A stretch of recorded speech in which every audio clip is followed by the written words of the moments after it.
Ravana malala, tonga eto amin'ilay fotoana mamy izay iarahantsika indray isika, iarahantsika mandre ny feon'Andriamanitra, iarahantsika mifampahery amin'ilay teny malefaka, teny mamy, fifaliana sy firavoravoantsika avy eo amin'ny soratra masina. Andao hangataka taridalana avy amin'ny fanahy masina indray isika aloha mialohan'ny hanokafantsika ny soratra masina.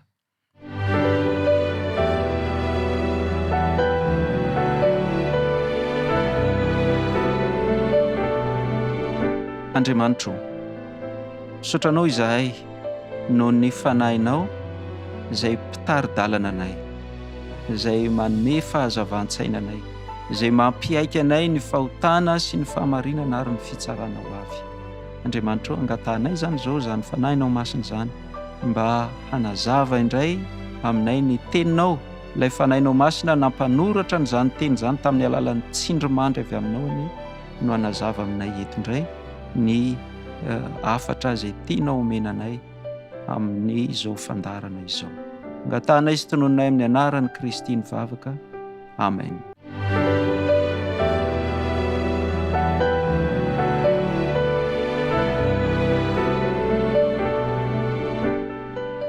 Ry havana malala, androantsika dia hiresaka ny amin'ny vavaka izay fitaovana nomen'Andriamanitra antsika mba ahafahan'Andriamanitra miasa amin'ny hafa.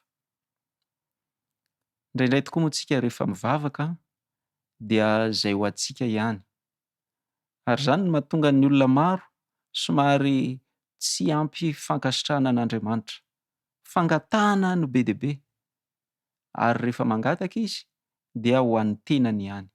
Fa ny antsika kosa, antsika ry havana malala, dia efa nataon'Andriamanitra ho fitaovana ahafahantsika manampy ho an'ny hafa ny vavaka amin'ny alalan'ny fivavahana ho an'ny hafa. Izay izany ilay antsoin'ny soratra masina hoe vavaka fanelanelanana. Fantatritsika fa Jesosy Kristy manao vavaka fanelanelanana, mivavaka ho an'ny asa izay nataony izy, fa indrindra mivavaka ho an'ny olona rehetra izay nampiany tamin'izy tetỳ ambonin'ny tany. Raha nanao alim-bavaka Jesosy, tsy nivavaka ho an'ny tenany, fa nivavaka ho an'ny hafa. Raha mifoha maraina alina izy mivavaka, tsy noho ny tenany, ary na dia efa fantany aza fa efa akaiky azy ny hazo fijaliana, dia nivavaka izy mba ho an'ny ireo izay nahatongavany ho vonjena, fa tsy ny ho an'ny tenany. Ka ilaintsika ihany koa ry havana mivavaka ho an'ny hafa. Eto aho izany dia hiresaka zavatra izay mety tsy dia mbola nieritreretinao akory aza, kanefa voalaza atao amin'ny soratra masina. Izao no vakiantsika ao amin'ny Samuela voalohany, toko 12 dia ny 7:20. Samuela voalohany, toko 12 dia ho vakiantsika ny 7:20. Ary ny amiko, sanatria raha hanota amin'i Jehovah aho, ka hitsahatra tsy hangataka ho anareo, fa izaho hanoro anareo izay lalana tsara sy mahitsy. Inona ny zavatra niseho teto? Ny mpaminany Samuela rehefa nananatra ny vahoaka izy, nananatra ny fiangonana, nangataka zavatra izay tsy nakasitrahan'Andriamanitra ny fiangonana. Ary dia fantatry ny zanak'Israely, fantatry ny mpaminan'Andriamanitra dia i Samuela izany, fa ireto zanak'Israely ireto hisisika foana amin'io zavatra nangatahana io. Dia Andriamanitra mihitsy no niteny tamin'ny mpaminany Samuela hoe izao omeo azy ny zavatra angatahany. Aoka hifidy mpanjaka mba ho mpanjaka eo amin'izany zanak'Israely izany. Dia nanaraka n'izany toromarika izany ny mpaminany Samuela, fa izao no lazainy: izaho kosa nefa hivavaka ho anareo. Niziriziry ny omena mpanjaka ianareo, eny ary, tsy maninona. Neken'Andriamanitra izany, fa hitahy ianareo an'i Andriamanitra, hivavaka ho anareo ny mba tsy hahatonga an'izany ho loza ho an'ny fiangonan'Andriamanitra. Dia izao ilay fanambarana nataony: sanatria amiko raha hanota ka hijanona tsy hivavaka ao anareo. Ry havana malala, ny mpaminany Samoely te manambara fa fahotana mihitsy ny tsy mivavaka ho an'ny hafa. Raha tokony hivavaka ho an'ny olona anankiray ianao, na ho an'ny atokon'olona anankiray izay ianao mahafantatra azy, ka tsy nanao an'izany ianao, dia fahotana. Fahotana. Ka dia ahitanao anie Andriamanitra mba hanananao fotoana hivavaka, tsy ho an'ny tenanao irery, fa hatramin'ny olona izay tokony hoentinao mivavaka. Dia rehefa mivavaka ho an'ny hafa ianao izany, misy antom-bavaka vitsivitsy reto ho resahantsika, izay angamba izay tokony ho antom-bavaka ataonao ny amin'ny olona izay hoentinao am-bavaka. Zavatra voasoratra ao amin'ny soratra masina daholo reto ho resahantsika reto, ary dia tazomy amin'ny teniny mihitsy Andriamanitra. Ilay tenin'Andriamanitra no milaza hoe misy toe-javatra ohatran'izao. Andao ange haka ohatra tsika, voalohany izany izao, Jaona 4:4, dia ny 2:4. Jaona 4:4, dia ny 2:4. Vakiantsika amin'ny anaran'i Jesosy. Tsy misy olona mahay manantona ahy raha tsy tao amin'ny Ray izay naniraka ahy, ary izao hanangana azy amin'ny andro farany. Jesosy eto izany nilaza fa ny olona izay manantona azy, manolo-tena ho azy, manaiky ny hanolotra ny fiainany ho azy, dia efa tao amin'Andriamanitra ilay olona. Ny fitaomana avy amin'Andriamanitra. Noho izany izany, rehefa tao amin'Andriamanitra ny olona dia manolo-tena ho azy, dia azonao atao tsara mihitsy mivavaka amin'ny olona anankiray izay tianao izy mba hanolo-tena ho an'i Jesosy, dia angatao Andriamanitra. Andriamanitra mba hitaona azy anie ianao, mba ho isan'ireo olona izay manolo-tena ho anao izy. Angatao Andriamanitra mba hanao ny anjarany amin'ny fanoloran-tenan'ny olona io. Antom-bavaka anankiray izay tokony hoentinao am-bavaka amin'ny hafa ihany koa, dia izao no vakiantsika ao amin'ny Asan'ny Apôstôly 7:20. Asan'ny Apôstôly 7:20, dia ny 2:7. 2:7. Mba hitady an'Andriamanitra izy, raha tahiny hahatsapa ka hahita azy, kanefa tsy mba lavitra antsika rehetra izy. Miresaka eto ny Apôstôly Paoly ny amin'ny hoe misy olona na tokon'olona na firenena mihitsy izay hitady an'Andriamanitra, ary Andriamanitra tsy lavitra azy, dia ahita an'Andriamanitra izy. Noho izany izany, azontsika atao koa no mivavaka ho an'ny hafa, hoe Andriamanitra irahanina, angatahako mihitsy ianao, mba homeo fo izy, mba ho fo mitady anao, dia mba ho hitany fa ianao anie dia tsy lavitra azy fa eo akaikiny eo. Izany ny voalaza ny soratra masina hoe hitady an'Andriamanitra izy, fa tsy mba lavitra antsika rehetra izy, Andriamanitra, ka dia hitady, hanana fo hitady an'Andriamanitra anie izy. Rehefa mivavaka ho an'ny hafa izany tsika, aza adino izay, azonao atao mihitsy ny mangataka amin'Andriamanitra hoe Andriamanitra, mba hanana fo hitady anao izy. Ianao ataovy izay azonao atao hanampiana azy, mba hahatonga azy ho voataona hitady an'Andriamanitra, fa ho eto am-bavaka ihany koa izy, mba hanana fo hitady an'Andriamanitra. Izao no voasoratra ao amin'ny Tesalonianina 1:2, dia ny 2:17.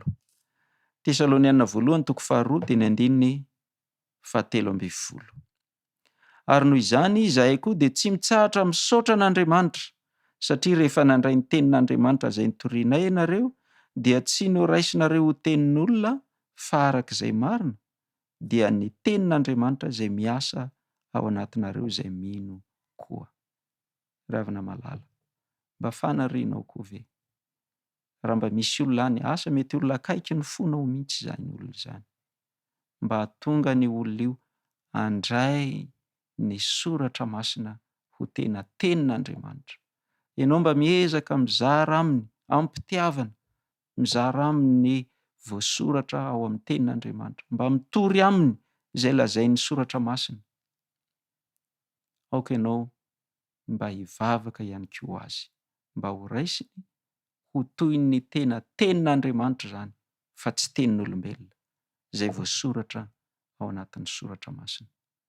Satria voalaza ao zany hoe nisy olona tena mandray ny tenin'Andriamanitra. Ny teny izay nitoriana taminy dia niraisiny ho tena tenin'Andriamanitra fa tsy tenin'olombelona. Noho izany zavatra azo tanterahana zany, zavatra mety hisy zany dia angatao Andriamanitra ary ava-malala ao anatin'ny vavaka ataonao an'ny hafa. Tonono ilay olona, tonono eo anatrehan'Andriamanitra. Andriamanitra irahanina. Angatahako ianao mba hiasa aminy dia mba ho raisiny ho toy ny teninao mihitsy, ny teny izay vakiny na ny teny izay renesiny, izay teneniko aminy. Ry havana malala, tena azontsika atao zany ary tombotsoa lehibe ho antsika ny ahafahantsika manao an'izany toe-javatra izany, dia ny mivavaka ho an'ny hafa. Dia ho hitanao fa hiasa Andriamanitra. Azontsika atao ihany koa, misy andiny vitsivitsy reto ho vakiantsika malakilaky. Korinthiana 2:4 dia ny andininy 4. Zao no voalaza ao. Korinthiana 2:4, andininy 4. Izay no hajambain'ny Andriamanitra izao tontolo izao dia ny sain'ny tsy mino mba tsy hiposahan'ny fahazavan'ny filazantsara ny voninahitry Kristy izay endrik'Andriamanitra. Misy olona zany misy olona raha vakiantsika ny eo ambony eo dia hoe raha miafina amin'ny filazantsaranay dia miafina amin'izay ho very zany. Misy olona ho very izay no hajambain'ny Andriamanitra izao tontolo izao.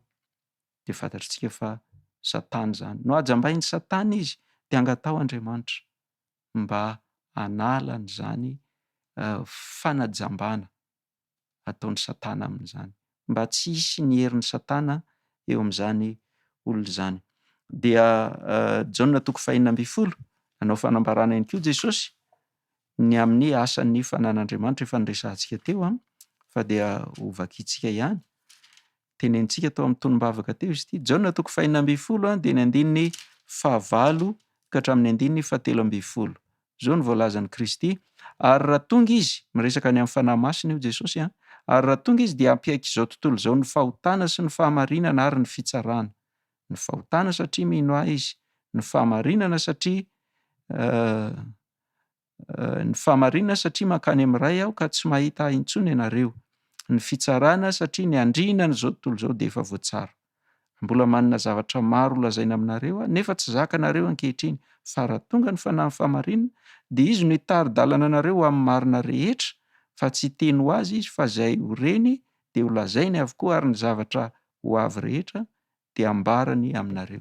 Teo tsika dia niteny hoe rehefa mivavaka ho an'ny hafa ianao dia angatao Andriamanitra mba hisakana ny Satana, tsy hanana hery miasa mangina amin'ny olona ilay hoentinao amin'ny bavaka iny. Fa eto indray Jesosy dia nilaza fa ny fanahy masina dia manana hery miasa amin'ny olona tsirairay, dia angatao koa Andriamanitra ento amin'ny bavaka mihitsy mba hiasany ny fanahy masina amin'ny olona izay hoentinao amin'ny bavaka isan'andro io. Marobe zany ny antom-bavaka izay azonao entina amin'ny bavaka. Eto zany zao dia Jesosy koa no miteny fa azonao atao ny mivavaka mba hampiaiky ny fahotana sy ny fahamarinana ary ny fitsarana ho avy an'ilay olona ny fanahy masina. Ka raha manana olona izay mba tianao ho entina eo amin'i Jesosy ianao dia aoko ianao hazoto hivavaka aminy ny amin'izany toe-javatra izany. Asan'ny Apôstôly 7, andininy 7. Zao no voalaza. Asan'ny Apôstôly 7, ny andininy 7. Koa mibebay ianareo ka miverena hamonoana ny fahotanareo mba ho avy izay andro famelombelomana avy amin'ny fanatrehan'ny Tompo. Ry havana malala, azon'ny olona anankiray atao ny miverina miala amin'ny fahotana dia Andriamanitra hanadio sy hamela ny helony ho afaka amin'izany fahotana izany. Manana olona ve ianao izao mba tianao ho entina mibavaka ny mba hiverenany, hialany amin'ny lalan-dratsiny, hiverina izy mba hamonoana ny fahotany dia mba ho tonga aminy ny andro famelombelomana avy amin'ny fanatrehan'Andriamanitra. ilainao ny manao an'izany. Aza adino, raha fantatrao fa tokony hanao an'izany ho azy ianao kanefa tsy nataonao le izy, dia hozy ny mpaminany Samoela hoe manota ny olona izay nanao an'izany. Ka aza manota fa manokana fotoana hitondrana mivavaka an'izany olona izany. Vakitsika farany ny Jaona toko voalohany, andininy faharoa ambin'ny folo. Jaona toko voalohany, andininy faharoa ambin'ny folo. Efa niresahantsika izy ity tany aloha, kanefa dia mbola ho resahantsika indray. Fa izay rehetra nandray azy dia nomeny hery ho tonga zanak'Andriamanitra, dia izay mino ny anarany. Ravina malala, izay rehetra mandray an' Jesosy, fantatritsika izany izao lazain'ny soratra masina amin'ny zava-tsara. Izay rehetra mandray an' Jesosy dia azo hery izy, hahatonga azy ho tena zanak'Andriamanitra. Mba fanarianao ve ny tondra mivavaka io olona izay efa eo akaikinao, akaiky ny fonao io, fa mbola tsy zanak'Andriamanitra izy. Ravina malala, eto am-bavaka izy, mba ho isan'ireo izay hanaiky an' Jesosy ho tompo sy mpamonjy ny fiainana.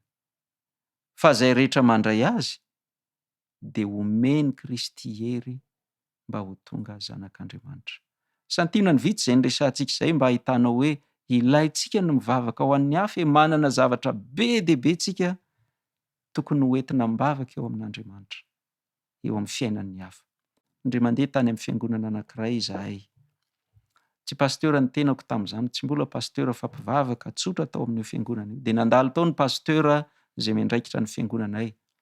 Dia rehefa tapitra ny fotoana nandritra ny tontolo andro ny sabata niarahanay taminy, ody izy ny ampitsony iny. Dia nanafatra ny mpivavaka rehetra, aoka tsika rehetra mba ho tonga eto daholo rapitsy vao maraina amin'ny 5. Mialohan'ny za handeha mifanao fotoana aminareo hoe tongavy eto amin'ny 5 maraina. Tonga daholo mamora satria nahafinaritra ny fiarahana tamin'ny pasteura nandritra ny tontolo andro ny sabata. Ary rehefa tonga ny mpiara mivavaka rehetra, dia hozy pasteura hoe izao hiara hivavaka tsika, hanokana fotoana hivavahana isika. Ka zao amin'ny 5 zao, amin'ny 9 tsika miverina eto mamarana ny fotoana. Samy manao vavaka manokana mangina ho azy. Dia hozy le ranabavy anankiray, pasteura, amin'ny 5 ingy izao amin'ny 9 tsika no miverina eto, izany hoe adiny iray izany hivavaka foana. Dia hozy pasteura taminy hoe, ianao ve manan-janaka? Eny tompoko, mba afaka mivavaka ho an'io zanako ao io ve ianao? Firy ny zavatra tianao hoentina mivavaka amin'io zanako ao io? Maromaro ka. Firy ny zanako ao? 3. Dia misy maromaro daholo ve izy 3? Tena misy. Ary ianao ve manambady? Eny tompoko, eto izy zao. Dia mba manan-javatra hoentina mivavaka ho an'io vadinao io ve ianao? Eny tompoko. Hozy pasteura hoe, ndanako ento am-bavaka, misy firy ny tianao hoentina mivavaka ny antom-bavaka amin'io vadinao io? Dia ianao ve manana piraita-po, manana havana akaiky, manana namana akaiky sy ny sisa ny sisa? Dia hozy le ranabavy, marina izany pasteura, ao fa andeha hivavaka. Ry havana malala, rehefa mivavaka ianao aza atao an'ny tenanao irery. Raha ianao tena hivavaka ho an'ny hafa, dia ho hitanao ny hamalian'Andriamanitra ny vavaka izay ataonao. Dia manokana fotoana hivavahana ho an'ny hafa, manokana fotoana betsaka mihitsy mandany fotoana miresaka amin'ny Andriamanitsika, fa izany ny tombontsoa omeny antsika. Andao hoentsika mivavaka izany lesona ny anarantsika teto androany izany.